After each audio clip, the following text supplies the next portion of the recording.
Assalamualaikum warahmatullahi wabarakatuh. Pagi ini kita mulai pelajaran kita Sejarah Kebudayaan Islam di kelas 11. Untuk itu mari kita mulai dengan membaca basmalah. Sebelum kita lanjutkan, saya perkenalkan diri terlebih dahulu. Nama saya Baharuddin SPDI. Alamat Desa Sungai Pinang, Kecamatan Tambang.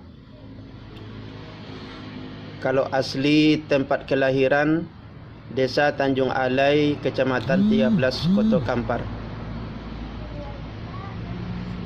Baiklah anak-anak sekalian, kita pada semester 1 di kelas 11 ini akan membahas pada bab pertamanya tentang berdirinya dinasti Bani Umayyah. Jadi kalian mungkin sudah memiliki buku masing-masing.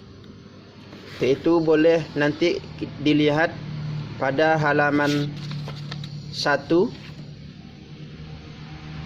Bab 1-nya berdirinya dinasti Bani Umayyah,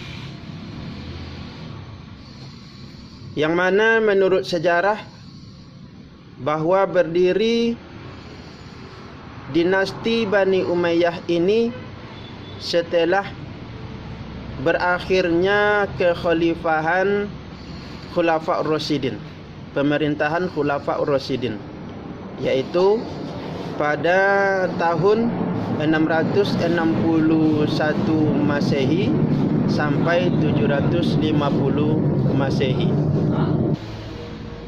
Sebagai gambaran awal, yang mana dinasti Bani Umayyah ini dinisbatkan kepada Umayyah bin Abdul Syams, yaitu bin Abdul Manaf, yakni salah seorang tokoh penting di tengah Quraisy pada masa jahiliyah. Dalam arti kata, dinasti Umayyah ini berarti ada sama seketurunan dengan Rasulullah sallallahu alaihi wasallam, yaitu dimulai dari kakek Rasul Abani Manaf.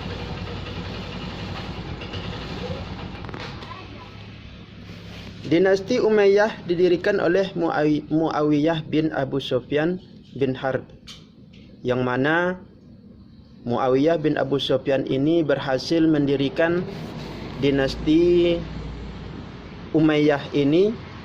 Yang pertama, karena memiliki basis nasional yang sangat kuat, kemudian administrator yang sangat bijaksana, dan yang terlebih penting adalah keberhasilan Bani Umayyah ini didorong oleh memperoleh dukungan yang sangat kuat dari Suriah dan juga keluarga Bani Umayyah. Baiklah anak-anak sekalian, itu sebagai gambaran awal tentang sejarah dinasti Bani Umayyah. Di halaman berikutnya, ini kita diminta untuk tilawah, membaca Al-Quran, yang mana kalau kita lihat maknanya, ini merupakan gambaran tentang betapa bagusnya kita bersedekah, dan yang paling bagus adalah kita berjuang di jalan Allah mempertahankan agama Islam.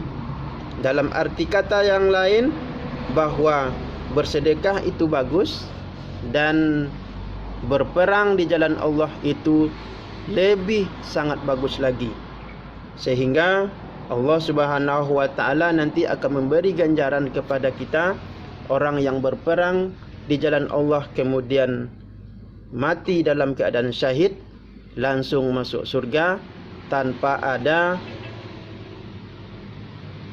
timbangan, tanpa ada hisab dan lain sebagainya, kalau mereka ikhlas karena Allah Subhanahu wa taala.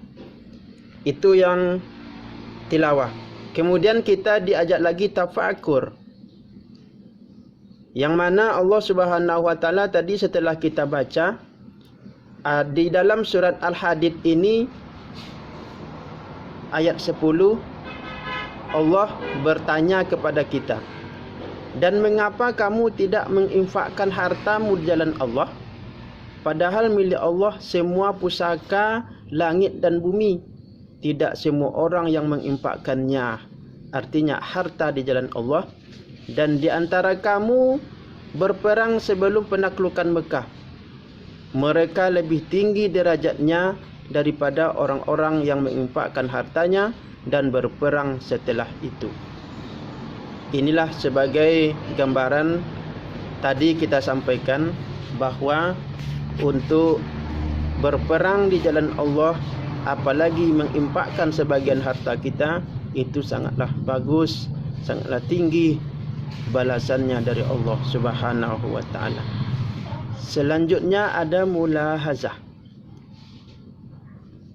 Kalau kita belajar di dalam ilmu geografi, mungkin boleh disebut tentang geografisnya, tempat-tempat bersejarah, maka kita diminta untuk mengamati.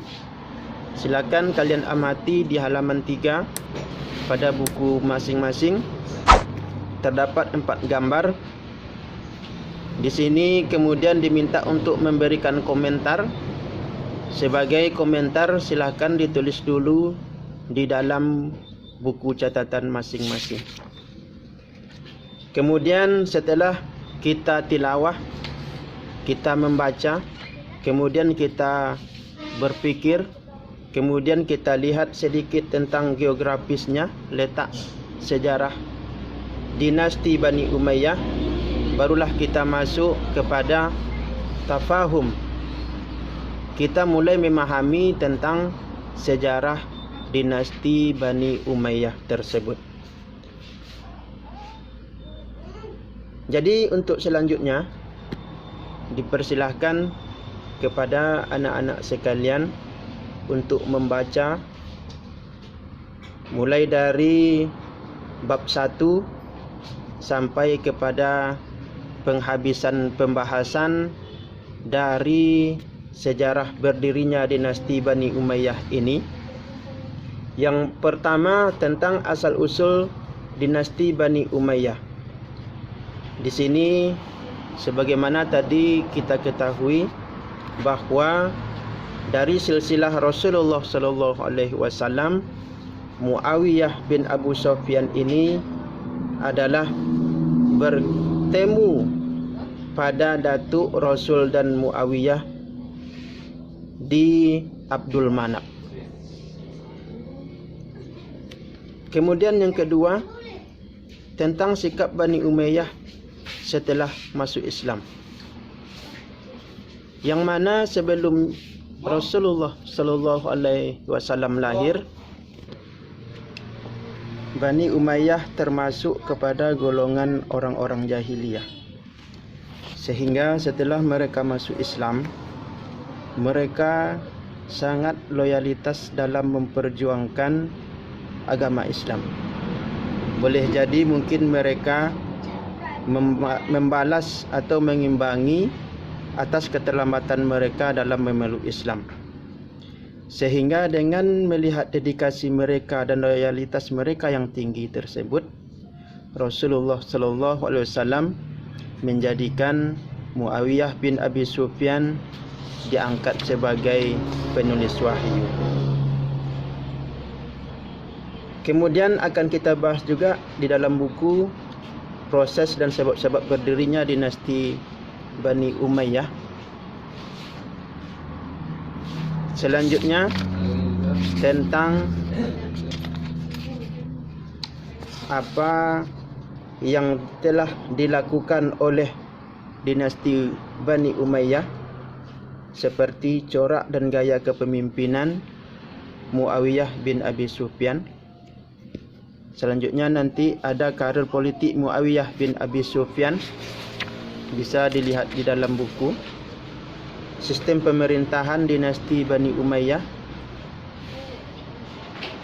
kemudian kelebihan dan kekurangan sistem pemerintahan dinasti Bani Umayyah.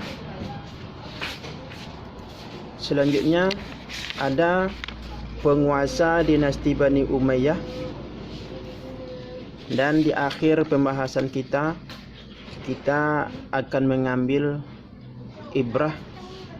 Yang pertama, ada akhlakul karimah mereka yang mesti kita contoh. Kemudian ada khulasah yang mesti kalian pahami.